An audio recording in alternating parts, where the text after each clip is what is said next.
everybody, and welcome to my channel, Junking with Gigi.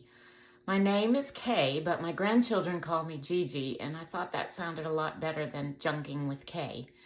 So this is a new channel, the focus of which is going to be junk journaling and some other paper crafting as well. My daughter and I both craft and actually started an Etsy shop a couple of months ago called Faith and Fancy Designs. I've been junk journaling for about 10 months now. I've watched countless videos on YouTube from other presenters about this craft. I've gotten tons of ideas and inspiration from many of them, and I've become obsessed with it. So when I first started out, I made a lot to give away as gifts, and I made my very first one is one that I made for myself, which I'm going to share with you here in a couple of minutes. But I just wanted you to see my face and introduce myself to you, and I would appreciate it if you like what you see in my first few videos, that you would subscribe, give me a thumbs up, help me grow my channel. And I'm going to pause now and turn my camera around and show you my first junk journal. And I'm also, after that, going to share a little project with you. All right. So here is my very first junk journal that I made. I made this cover out of some craft paper and some scrapbook paper, and it's pretty rough, I'll be honest, because it was my first one and just starting out. I hadn't learned a whole lot yet. I kind of laugh when I look at it sometimes, especially when I look at how unevenly I sewed in these signatures and how, well, just kind of rough and crude it is, and frankly ugly in parts. I laugh when I look through it sometimes, but I do have some projects in here that I'm pretty proud of, and I will keep this journal forever to remind me of where I started and how far I have come. Believe it or not, I have improved since I made this one. And I still go back to it for ideas too. And like I said, I'll keep it forever. Some parts of it are just so ugly. and I laugh at myself, but you know, I had fun making it at the time, and it's going to be a reminder as the years go by of where I started and where I am now in this wonderful world of junk journaling.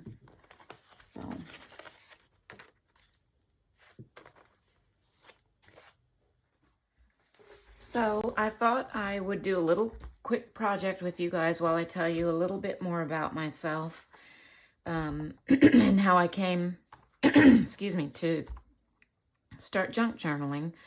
I've been wanting to do some collage masterboards for Christmas themed, for some projects, some holiday themed projects I'm working on right now. Journal cards and tags and stuff like that. So I'm going to work on that while I just share with you a little bit more about my junk journal beginnings.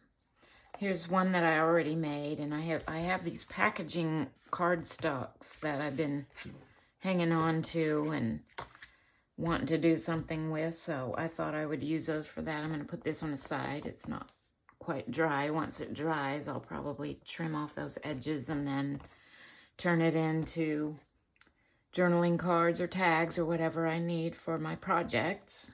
So put that one over there. I've got these two pieces. I think I'll just do the bigger one for now.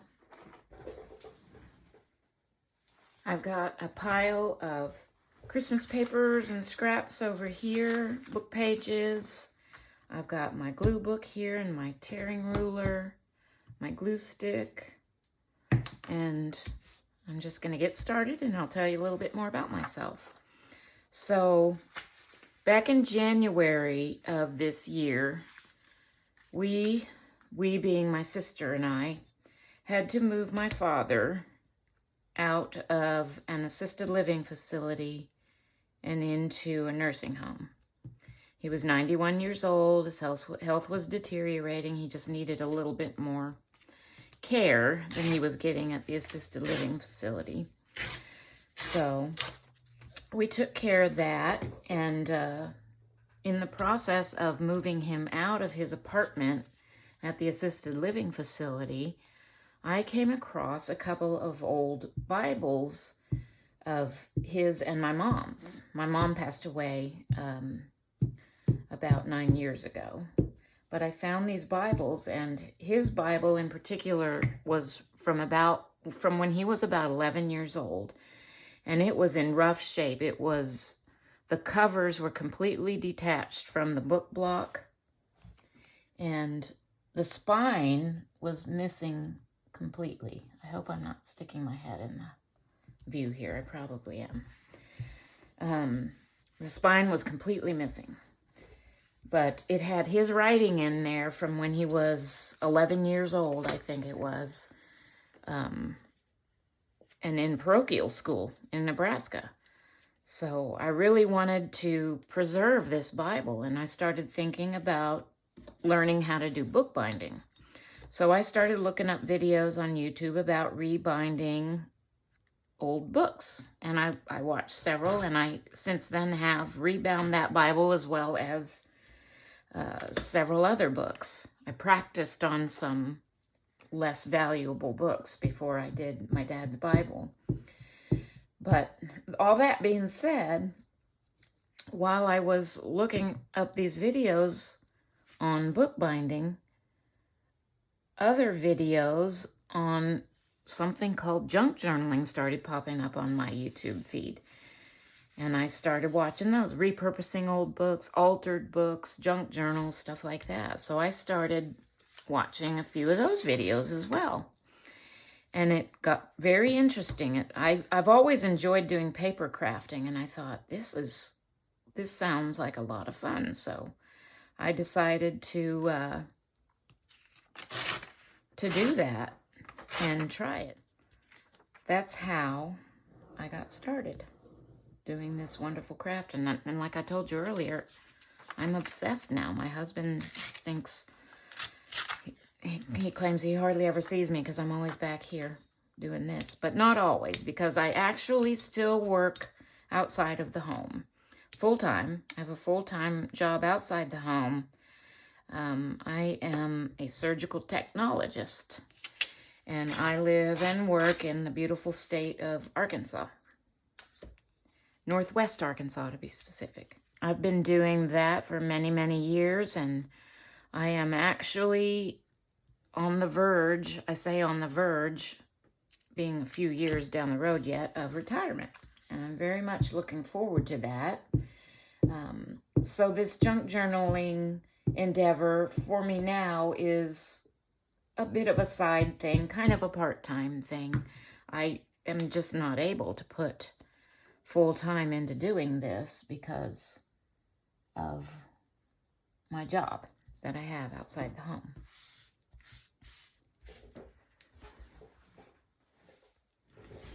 So let's see, what else should I tell you about? I am a Christian wife, mother, and grandmother. I have 3 beautiful granddaughters.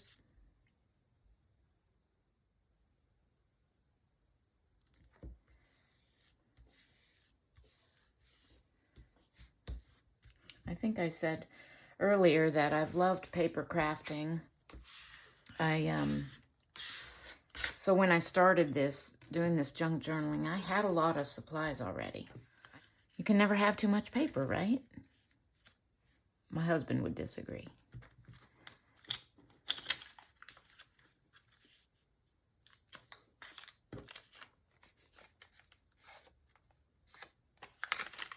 Sometimes I can just tear it like that. If I fold it sharp enough, I don't have to necessarily use my ruler. Some glue on that. This is just a little piece of tea-dyed lined paper, like an offcut that I had left over from some other project. I think I'll speed through a little bit of this now because I can't think of anything else to say.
I need some more red.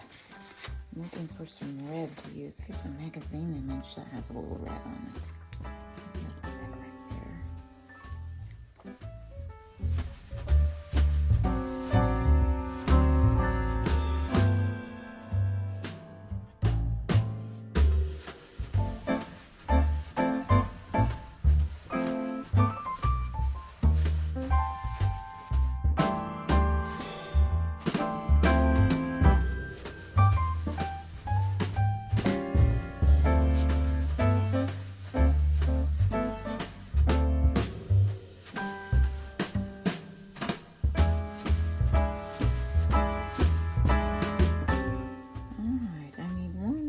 Piece of something right here. What should I? Oh, you know what I have is gold. Maybe I'll do that. That would be pretty. I think I'll just tear it, and then I can do like that, and I'll cut it off the end later.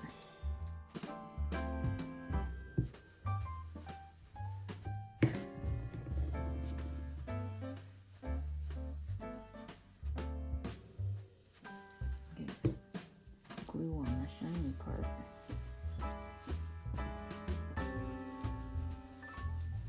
I think I also maybe want to put a piece in a couple of different spots just to kind of pull it all together. I think I'll do that. I'm gonna have to cut this. This isn't tearing real good.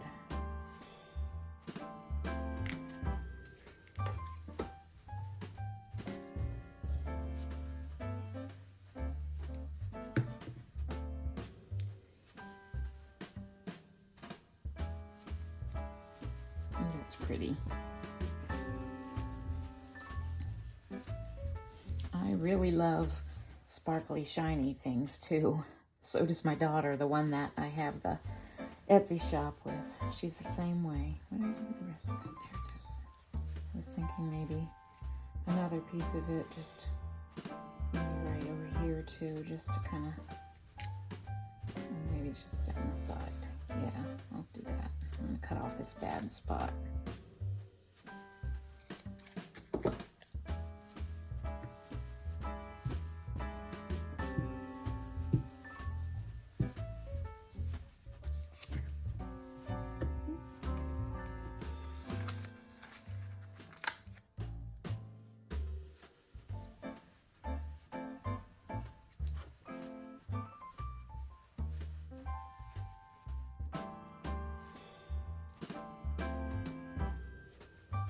Okay, and there we have that one done.